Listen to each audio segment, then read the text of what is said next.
Bonjour, dans cette première vidéo, nous allons expliquer que l'Union européenne est une expérience originale d'intégration des économies. Tout d'abord, nous allons décrire ce qu'est une intégration économique. Il s'agit d'un processus par lequel plusieurs nations s'accordent pour faciliter les échanges entre elles. Cette intégration peut être plus ou moins poussée, aboutie. Un économiste, Béla Balassa, a théorisé les étapes possibles de l'intégration économique. Cela nous permettra de voir en quoi celle de l'Union européenne est originale. La première étape de cette intégration économique correspond à la zone de libre-échange, à savoir l'idée à l'intérieur de laquelle les échanges de marchandises sont libérés entre les partenaires, droits de douane et limitations quantitatives sont abolis. En revanche, pour ce qui reste des échanges avec le reste du monde, chaque pays reste maître de sa protection propre, ainsi la politique commerciale est du domaine national. L'union douanière, elle, est la deuxième étape. Il s'agit d'une zone de libre-échange dont les membres décident d'adopter une politique commerciale unique vis-à-vis du reste du monde, en fixant des tarifs douaniers extérieurs communs. Ensuite, troisième étape, le marché commun. Dans un marché commun, les pays membres ajoutent à l'union douanière la libre circulation des facteurs de production, capital, travail, brevets. Cela suppose une harmonisation poussée des réglementations nationales, par exemple la fixation de règles communes concernant les diplômes et l'accès à des professions protégées par leur statut. Quatrième étape, l'union économique, qui peut se définir par l'adoption d'objectifs de politique économique communs, ce qui conduit à une harmonisation progressive des politiques économiques dans la zone. À titre d'exemple, il s'agit donc de la politique monétaire commune.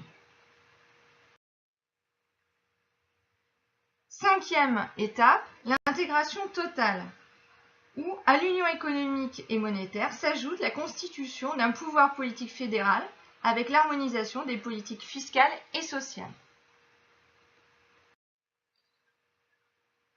Voyons en quoi l'intégration européenne est, elle, une expérience originale. L'intégration européenne commence en 1951 avec la CECA, à savoir la Communauté européenne du charbon et de l'acier. En effet, elle regroupe 6 pays, l'Allemagne fédérale, la Belgique, la France, l'Italie, le Luxembourg et les Pays-Bas. C'est une première étape pour favoriser des solidarités concrètes avec des symboles forts, puisque l'acier est le matériau utilisé pour construire des chars. L'objectif principal est alors de favoriser la paix par des solidarités économiques. En 1957, avec le traité de Rome, a lieu l'étape la plus importante qui correspond à une réelle intégration économique. En effet, une institution indépendante des États membres est créée, à savoir la Commission européenne.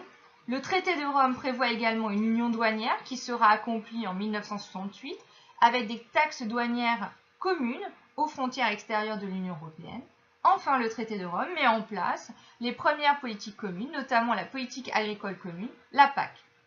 Il s'agit d'aller plus loin qu'une simple union douanière en partageant certaines politiques économiques à l'échelle de l'Union européenne. La troisième étape, en 1993, est celle du marché unique. En plus de la libre circulation des biens, le travail et le capital peuvent ainsi circuler sans barrière. En 1999, enfin, est mis en place l'Union économique et monétaire, ou UEM, où là, l'euro est adopté comme monnaie unique par 11 pays dans un premier temps. Une banque centrale européenne indépendante est créée, dont l'objectif principal est de limiter l'inflation. Cette banque centrale fixe un taux d'intérêt directeur commun à tous les pays de la zone euro. Une union économique et monétaire est ainsi un accord entre plusieurs pays qui adoptent une monnaie unique et des politiques communes et concertées. Cette union économique et monétaire en fait l'exemple le plus abouti d'intégration régionale. 3 éléments en font une expérience originale. Tout d'abord, elle correspond à une intégration économique avec des politiques communes, ce qui est unique au monde. comme dans le domaine agricole. Le deuxième élément est l'instauration d'une monnaie unique qui en fait une expérience unique, avec une politique monétaire commune menée par la BCE et non propre à chaque pays de la zone euro. Enfin, l'Union européenne dispose d'institutions politiques supranationales, c'est-à-dire au-dessus des États, qui n'existent pas dans les autres intégrations internationales. La Commission européenne en est un exemple. Elle a des pouvoirs de décision qui dépassent ceux des États pour certains domaines. Ou encore, on a la Cour de justice de l'Union européenne. Tous ces éléments vont plus loin qu'une simple zone de libre-échange, qu'une union douanière. Il s'agit de l'intégration régionale la plus aboutie au monde. Dans un deuxième temps, maintenant, nous allons nous intéresser aux avantages donc, de cette union économique et monétaire. Pourquoi un tel niveau d'intégration? Quels sont les effets attendus? Ce choix s'est fait car plusieurs avantages sont attendus de l'union économique et monétaire. Deux grands avantages. Le premier par la mise en place d'un marché unique et le second, on verra, par la mise en place d'une monnaie unique. Tout d'abord, la création d'une union économique et monétaire fait que des avantages sont attendus du fait de l'instauration du marché unique. Ainsi, le marché unique conduit à la suppression des droits de douane, c'est-à-dire des taxes sur des produits importés. Cela correspond effectivement à une baisse des biens importés, donc cela va permettre d'augmenter les échanges entre les pays de l'Union économique et monétaire. De plus, cela permet d'augmenter la concurrence puisque toutes les entreprises de la zone euro peuvent proposer des produits aux consommateurs sans barrière douanière. Ainsi, cela permet de baisser donc les prix et d'augmenter les choix des consommateurs puisque les entreprises cherchent à se différencier afin d'être plus compétitives. Enfin, le marché unique conduit à augmenter la taille des marchés puisque les entreprises ont accès à l'ensemble des habitants de l'Union économique et monétaire. Cela permet de faire des économies d'échelle. Elles peuvent ainsi répartir les coûts fixes sur un plus grand nombre de produits. Les coûts unitaires de production baissent ainsi grâce à l'augmentation des quantités produites. Tous ces avantages ont des conséquences sur l'économie. Tout d'abord, si on s'intéresse côté des entreprises, leur compétitivité prix et hors prix est plus importante. En effet, elles peuvent baisser leurs prix grâce aux économies d'échelle permises par l'augmentation de la taille des marchés et la suppression des droits de douane, et aussi se différencier de leurs produits pour faire face à la concurrence. Ainsi, cela conduit à une augmentation de l'offre. Ensuite, du côté des ménages, les prix sont plus faibles et il y a plus de produits proposés pour les mêmes raisons. Cela conduit à une augmentation donc de la demande.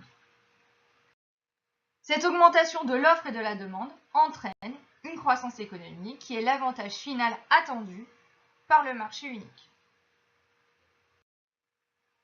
Maintenant, nous allons voir les avantages attendus de la mise en place d'une monnaie unique, à savoir ici l'euro. Ainsi, du fait du partage d'une même monnaie, la comparaison des prix est plus facile. Un consommateur peut ainsi comparer les prix qui se font dans chacun des pays de la zone monétaire. Cela augmente ainsi la transparence de l'information pour les consommateurs, ce qui conduit à une augmentation de la concurrence qui entraîne elle-même une baisse des prix. Dans un deuxième temps, cela permet aussi donc la confiance dans la monnaie partagée qui va être beaucoup plus forte. En effet, la lutte contre l'inflation est une priorité de la BCE.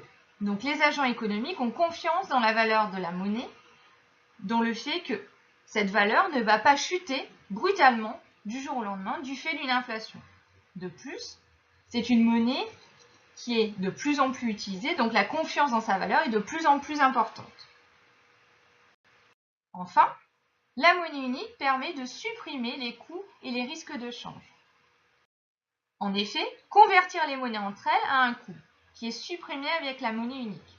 Il y a également une incertitude car les taux de change fluctuent entre les monnaies. Donc il existe un risque pour les entreprises que le taux de change fluctue entre le moment où elles décident de faire certains échanges et le moment où a lieu l'échange. La monnaie unique donc supprime ces coûts et le risque de change. Tous ces avantages ont donc des conséquences sur l'économie. Ainsi, les échanges sont plus nombreux et les individus ont davantage de confiance dans la monnaie. Tout cela favorise la croissance économique. L'union économique et monétaire a donc plusieurs avantages du point de vue du marché unique comme de la monnaie unique. Elle revêt donc une importance particulière dans le contexte monétaire et financier international. Dans un dernier temps, nous allons montrer l'importance particulière de l'union économique et monétaire dans le contexte monétaire et financier. Tout d'abord, la place de l'Union européenne. En effet, l'Union européenne est la première puissance mondiale, notamment en termes de PIB. Autre aspect, l'Union européenne est le premier exportateur mondial.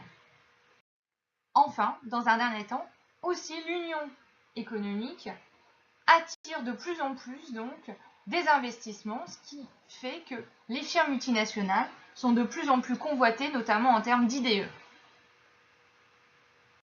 Maintenant, concernant la place de l'euro, en quoi effectivement la place de l'euro a une importance particulière.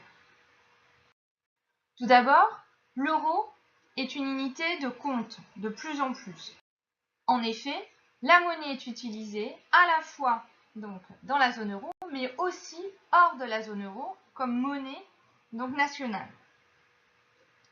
Autre aspect, de plus en plus, l'euro est un moyen de paiement, surtout pour des transactions financières, mais un peu moins pour les transactions courantes. Elle ne parvient pas à concurrencer le dollar encore. Enfin, dans un troisième temps, il s'agit de plus en plus d'une réserve de valeur.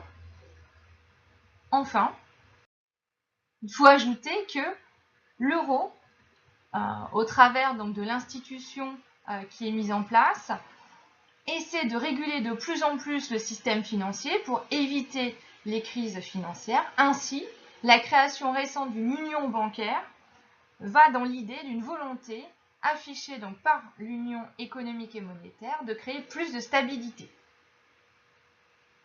L'ensemble de ces éléments tend à montrer en quoi effectivement l'union économique et monétaire a une place importante dans le contexte monétaire et financier, car c'est une monnaie qui a moins de 20 ans et qui est parvenue de plus en plus à s'imposer face au dollar et au yen.